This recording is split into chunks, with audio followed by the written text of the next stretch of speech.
Så ser vi lige, om den her, det gør den. Det er godt. Det kunne vi. Ja, jeg tror, jeg tager den lige her til en side.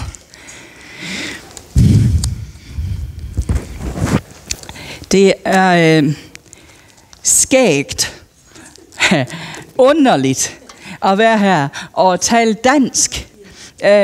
Normalvis, når jeg gør det, som jeg skal til at gøre nu, prædiker og taler, så foregår det på engelsk. Foregår på engelsk med et lille hint af walisisk. Ikke ret meget, for jeg taler ikke walisisk ret godt, og de fleste i min menighed er ikke walisisk talende, men der er et par stykker, som har det som deres første sprog. Og så er der selvfølgelig engelsk, som er mit arbejdssprog. Og så da jeg sådan tænkte, at jeg ville spørge, om jeg måske kunne få muligheden for at tale her, så tænkte jeg, at jeg ville meget gerne vide, om ord omkring Gud vil komme ud af min mund på dansk også, for det har jeg ikke prøvet i mange, mange år. Og der bliver nok noget tøven og nogle lidt ordvendte omstillinger osv. Men må ikke vi finder ud af det. Jeg er præst, baptistpræst. Jeg har været kun i 2 år, lidt over 2 år, i en menighed i Wales i Storbritannien. Og vi har en ganske lille menighed. Vi er nogenlunde samme størrelse, som I er i dag. Det er sådan cirka, vi er bare lidt ældre end jer. De fleste i min menighed er pensionerede, og vi har et par enkelte, som er lidt yngre end det. Og så har vi en meget lille søndagsskole. Vi er måske sådan 3, 4, 7 børn, lidt alt efter hvem der har tid til at komme. Og vi mødes med søndagsskolen cirka hver 14. dag. Og så har vi samme sådan gudstjenestetid som jer her. Vi har nogenlunde samme format som jer.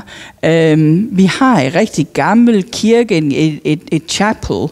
En af de der høje bygninger, som man nogle gange ser, med lange vinduer, der går hele vejen op til taget, og med kirkebænker og hele molevitten. Og der er en mega stor prædikestol i midten, og så er der døbefond nede foran og det hele. Men det meste af tiden, så mødes vi i et rum ligesom det her i vores skolestue, hvor vi mødes rundt om nogle borde, som vi har sat sammen, så vi sådan ligesom sidder over for hinanden, når vi har gudstjeneste. Vi har nadver en gang i måneden, og vi har haft 4 dåbe, siden jeg har overtaget kirken, hvilket er mere, end de har haft i noget tid. Vi har lånt vores kirke ud til en lille menighed, som ikke havde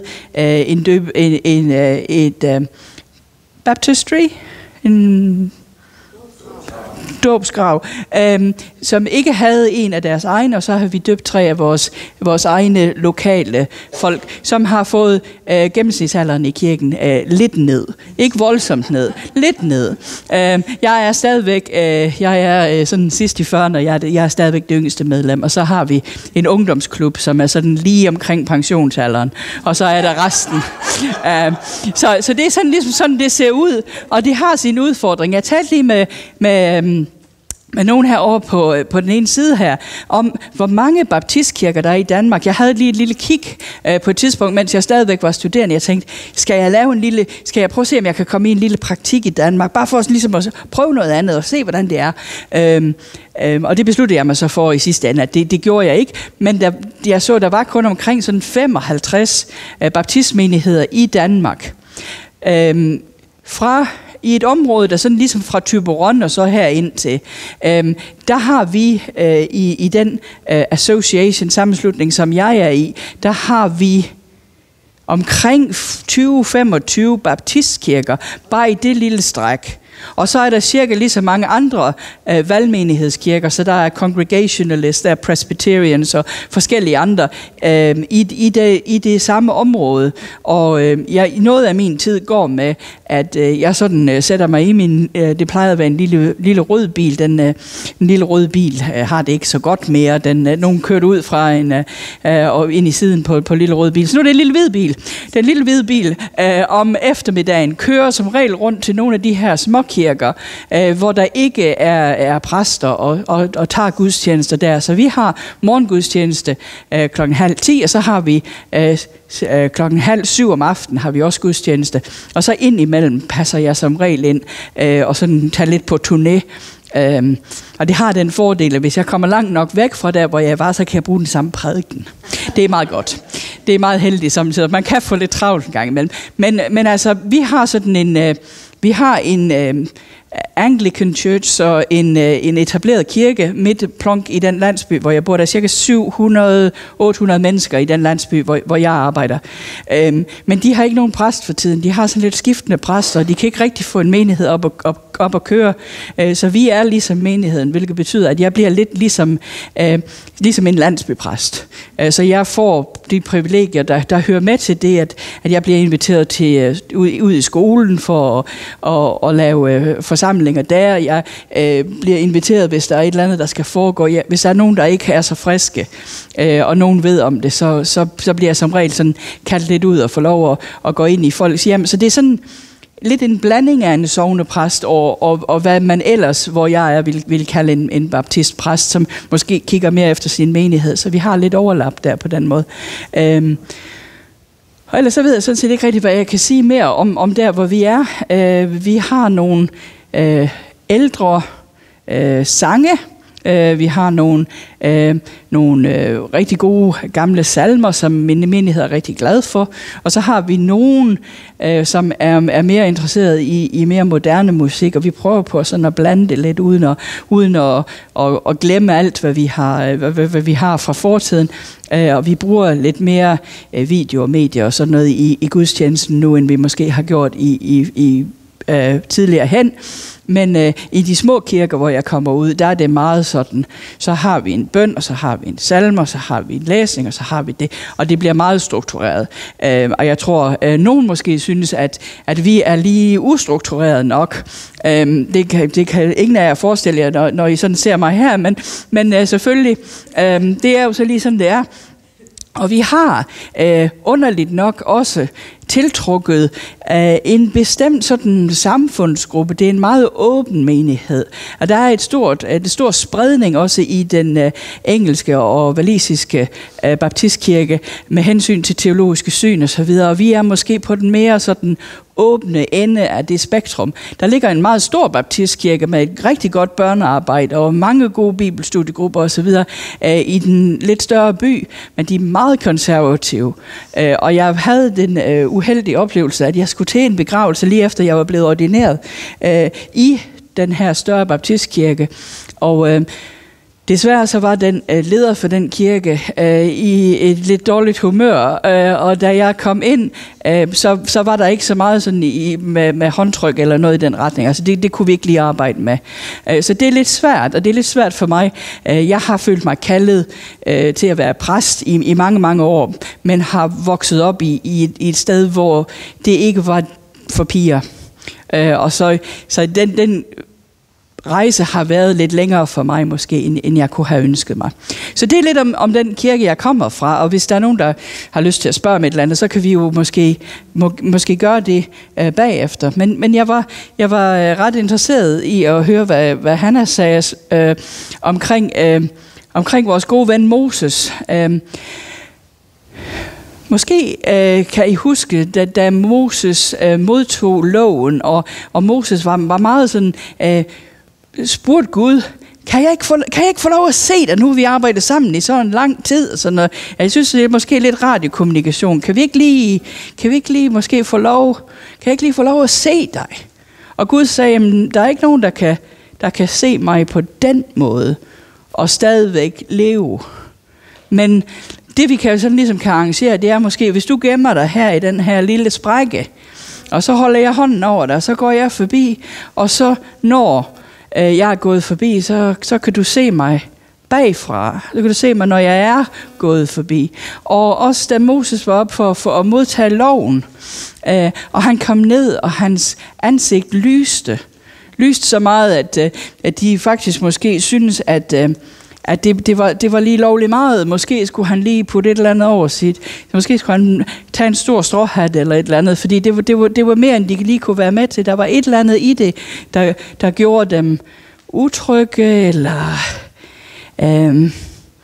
sådan fik dem til at føle sig lidt i selskab med noget, som de måske ikke helt kunne forstå. Jeg tror, måske Gud havde tegnet lidt uden for stregerne, og der var måske flere brikker i det der puslespil, end de lige regnede med.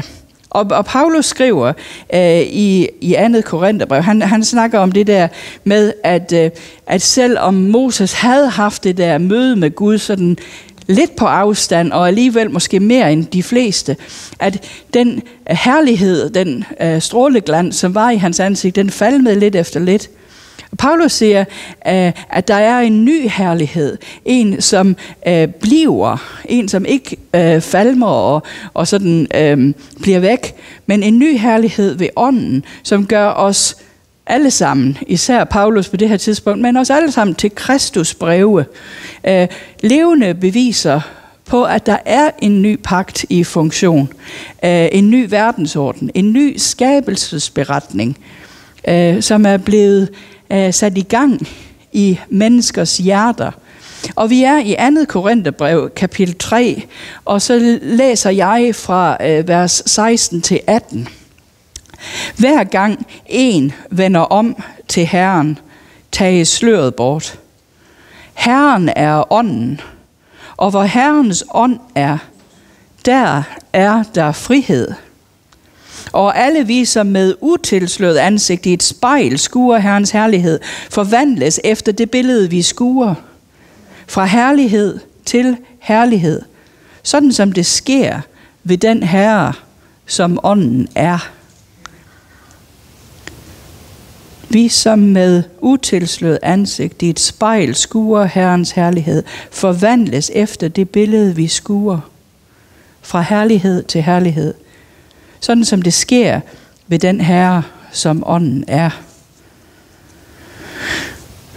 Og så tænker jeg, og så tænkte jeg ved mig selv også, at det er måske ikke lige den mest oplagte advents- eller julelæsning, vi kunne have landet på.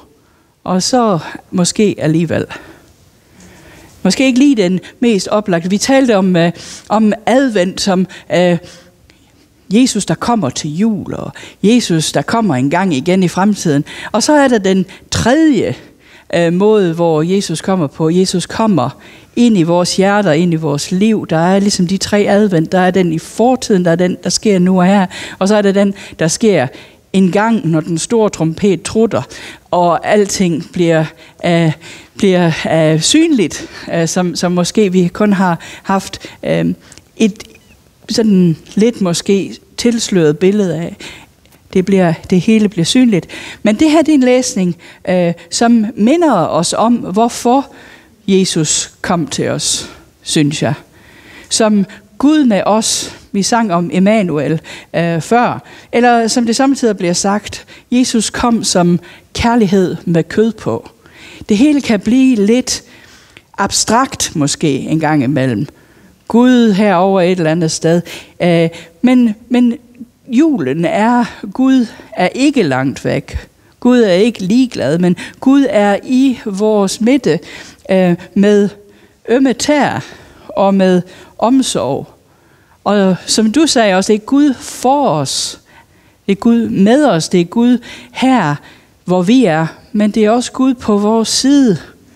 Og jeg tror, vi kan samtidig kan vi tænke, at jamen, Gud sidder deroppe med lyn og torden og dunder og alt det her. For ligesom at zappe os alle sammen, hvis vi gør et eller andet forkert.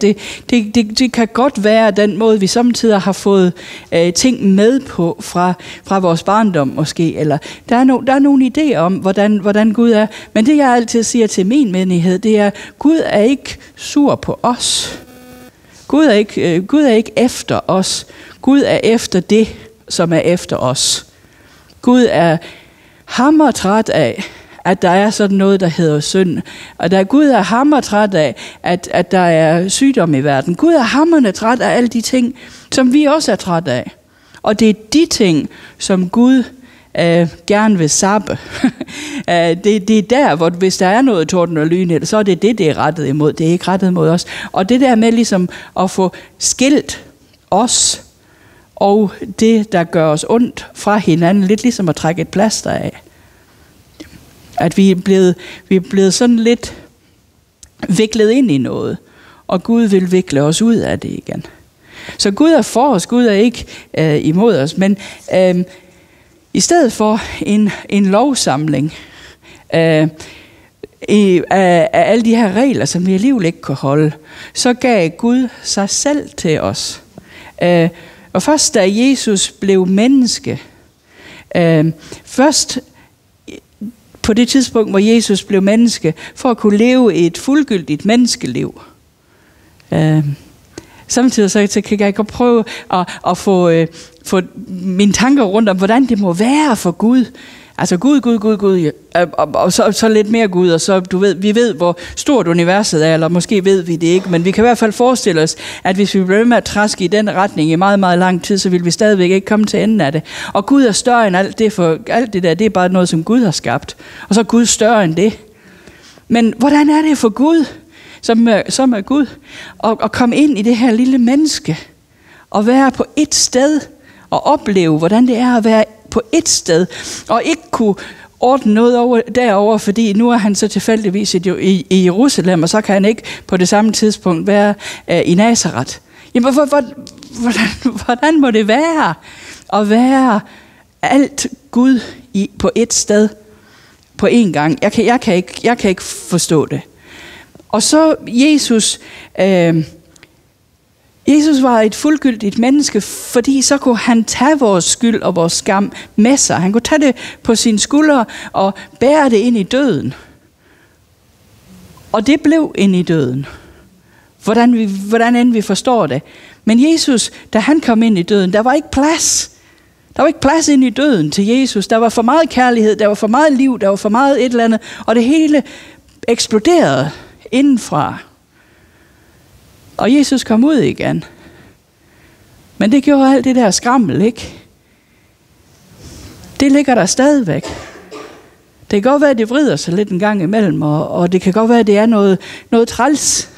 Men ultimativt, så er det færdigt.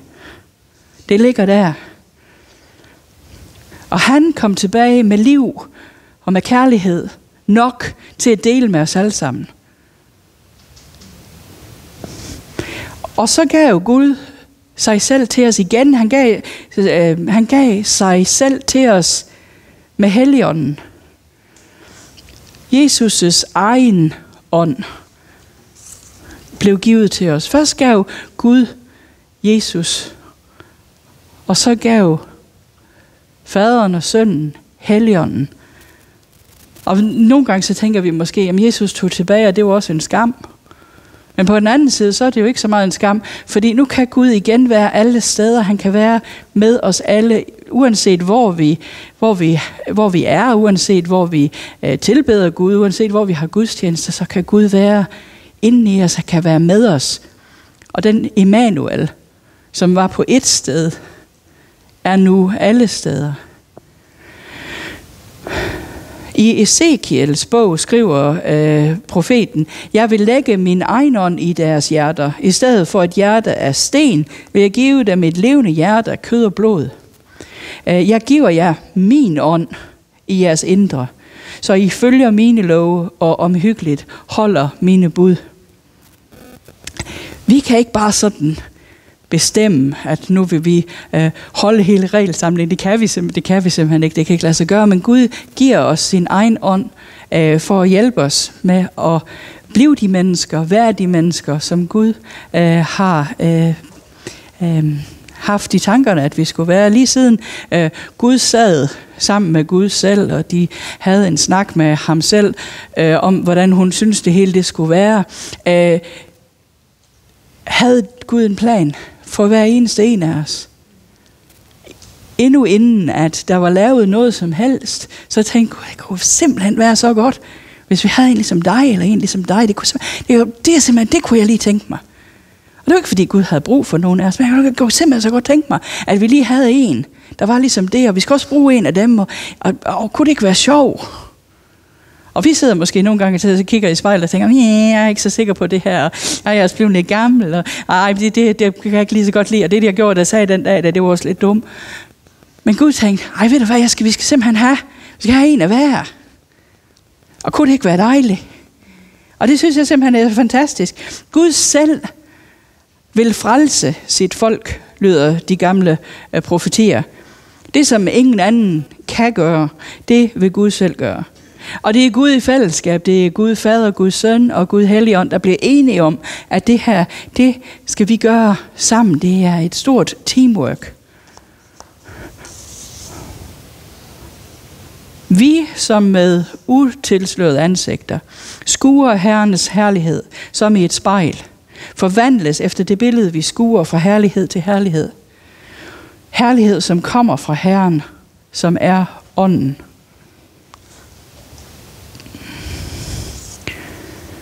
Og der var så mange mænd i Bibelen, og damer også, men især mænd, for vi hører mere om dem. De vil gerne se Gud. Elias, han ville også godt se Gud, tror jeg, men han hørte en stille hvisken. Og som vi hørte Moses, han fik lov at se Gud sådan lidt bagfra. Gemt i en sprække i en klippe. Og profet efter profet længtes efter den dag, hvor Gud havde lovet, at der noget ville ske. De længtes efter det. Og kunne det ikke være? Og hvornår skulle det? Hvor længe skal vi vente? Er det ikke snart ved tiden? Og jeg står her på min post og kigger ud, og hvornår sker der noget? Sker der ikke snart noget? Gud, hvor er du faldet i søvn? Hvad er alle de der grækere? Hvad med alle de der romer der? Hvad er det, der foregår? Og de vil simpelthen så gerne se det der.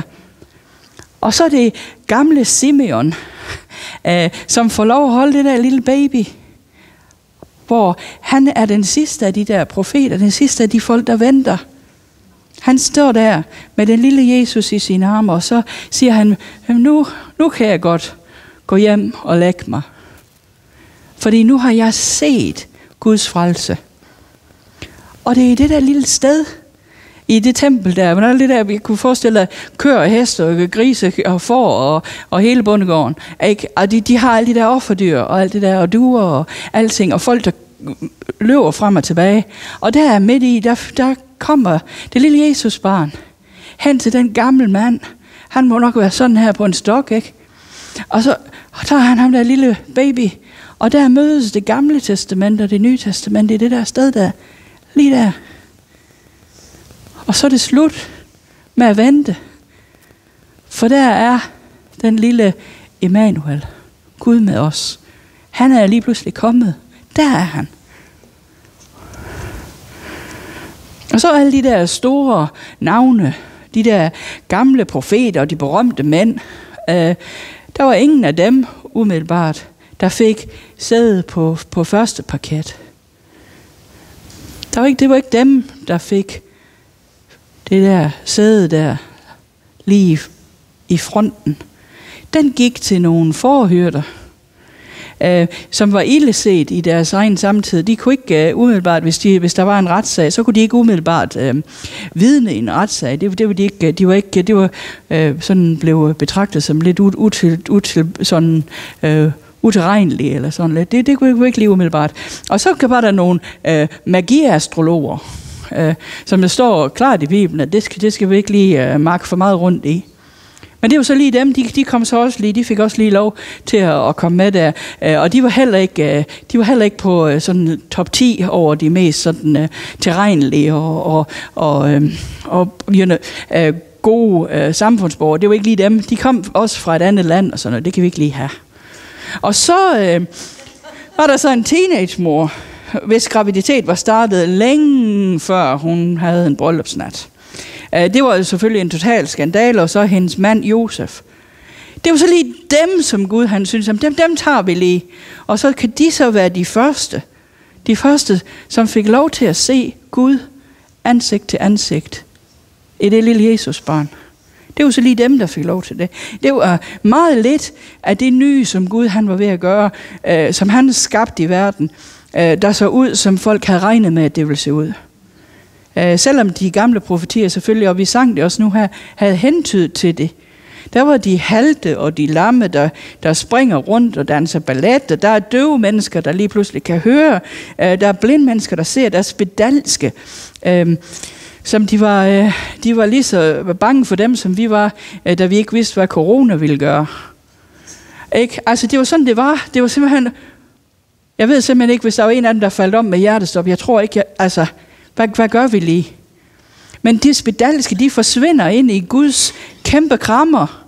Og så kommer de helbredt ud derfra. Og Guds søn giver sig selv som en gave til verden. Det er virkelig kærlighed med kød på. Det er kærlighed med rigtige arme, der kan slås om nogen og give dem en krammer. Og der er ingen, som mødte Gud ansigt til ansigt i Jesus, som forblev den samme. Og den ene eller den anden måde, så var de forandret. Fuld af forundring, eller glæde, eller stolthed over, så på en eller anden måde, så var de blevet valgt. På en eller anden måde, så til trods for alt det, som de var helt sikre på, at Gud godt vidste om dem, så var de stadigvæk kommet med i den der historie. De var stadigvæk med på første parket. Eller også, så blev de provokeret og vrede og følte sig truet. Og vi må også se at komme af med ham her, inden det hele det falder fra hinanden. Der er udbrudt total anarki. Hvad er det, der foregår? Men der var Jesus. Der var Jesus midt i det hele. Og det er Jesus, at vi ser, hvordan det er, Gud møder dem af os, som på en eller anden måde, vi har alle sammen et eller andet, på en eller anden måde er kommet skævt ind på noget. Og i Romerbrevet, så hører vi, at dem, som har fred med Gud, og som har adgang til hans nåde, har fået Guds egen kærlighed udgydt i deres hjerter ved Helligånden. Romerbrevet 5:5. Nyt liv, fordi Guds egen ånd er blevet tildelt og også er blevet udgydt i vores hjerter. Og det er ikke længere os, der skal elske folk, for det kan vi som regel ikke. Nogle gange kan vi lidt, men mest af tiden kan vi ikke rigtigt. Men vi kan elske folk med Guds egen kærlighed. Og nogle af jer vil have hørt om Corrie ten Boom, som var i koncentrationslejr og mistede sin søster og mødte den her SS-mand. Og så tænkte han spurgte, kan du tilgive mig? Og hun sagde, det kan jeg ikke. Jeg vil meget hellere give ham et blåt øje. Altså, det kan jeg ikke. Og så var der et eller andet, som Guds egen tilgivelse flød ud gennem hende, og hun følte den her citron, og hun stak hånden frem og sagde ja. Men det var ikke hende, der gjorde det. Det var Gud, der gjorde det i hende. Og nogle gange så har vi den oplevelse af, at det her, det kommer ikke fra mig. Det kommer igennem mig, og jeg er med til det, men det er ikke mit. Det er Guds, som bliver givet til andre mennesker. Og Jesus kom for, at vi kunne få del i den ånd. For at vi kunne blive fuldgyldige medlemmer i Guds familie. Børn, der ligner deres far og gør de ting, han vil gøre.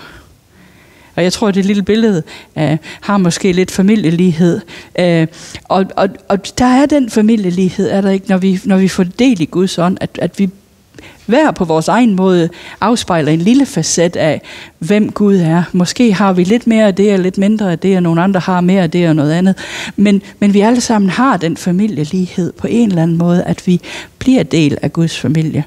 Og den første julenat, da Maria holdt den nyfødte tæt til sit bryst og drak duften af den her nyfødte baby, den lille frelser, der var hun måske den allerførste, som var ansigt til ansigt med Gud, mens hun talte de der små fingre og lille bitte tær igen og igen, for at være sikker på, at der var 10 af hver.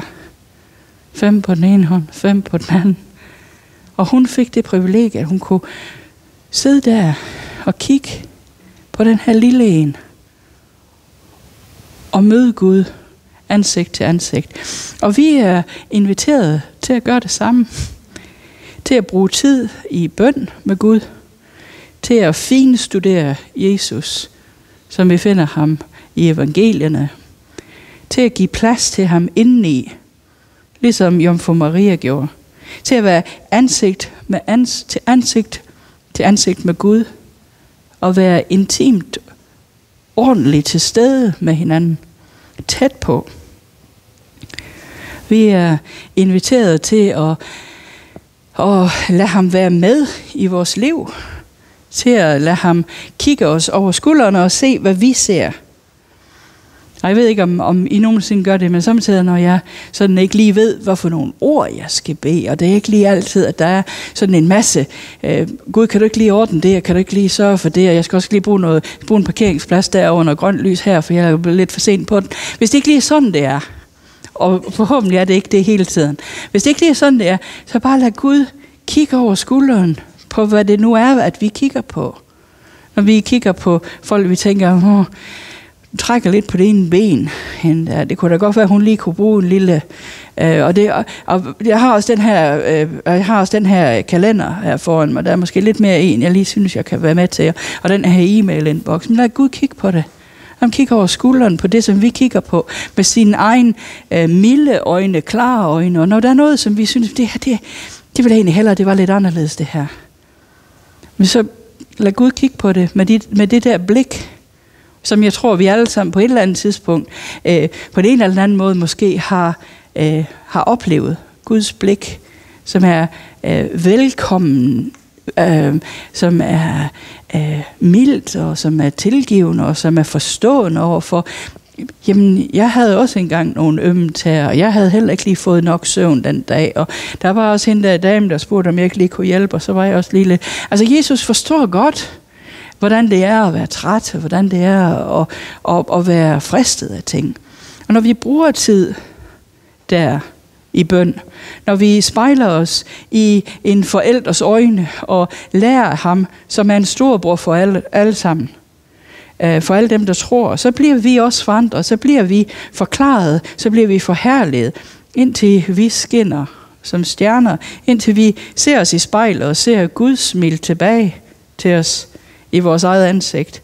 Og indtil vi ser Gud i alle de andre ansigter et eller andet sted, og indtil vi sender hans lys videre ud i verden.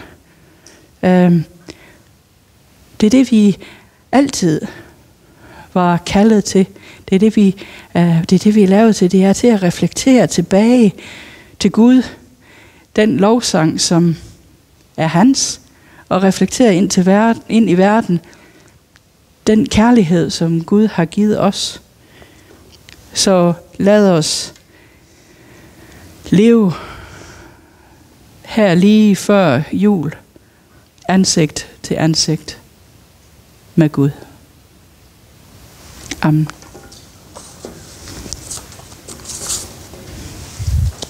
Tusind tak, Josef.